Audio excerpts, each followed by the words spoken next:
Dominique Bussereau veut une simplification du permis de conduire avant l'été. Le secrétaire d'État au transport estime que cet examen est trop long et trop cher. Il songe à en simplifier la procédure. C'est ce que nous expliquent Jean-Christophe Batteria et Philippe Lagone. Trop cher, trop long. L'examen du permis de conduire pourrait être simplifié d'ici l'été. Un candidat au permis a en moyenne dépensé 1 500 € pour sa formation. En cas d'échec, et c'est une fois sur deux, la facture s'aggrave en attendant la seconde convocation, plus 500 € pour 10 heures de conduite supplémentaires.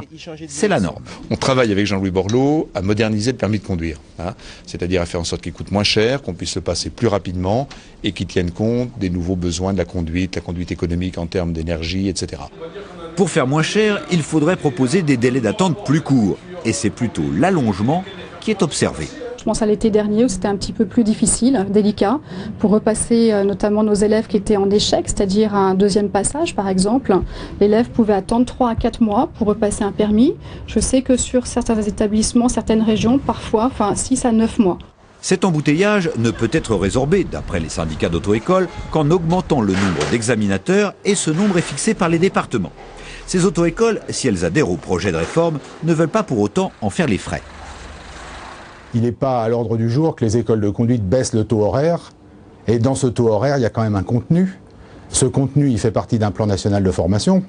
Et il n'est pas question de le baisser et d'en baisser la qualité. Une qualité de formation qui pourrait être assortie de données nouvelles, comme la notion de conduite apaisée pour la sécurité et l'économie d'énergie.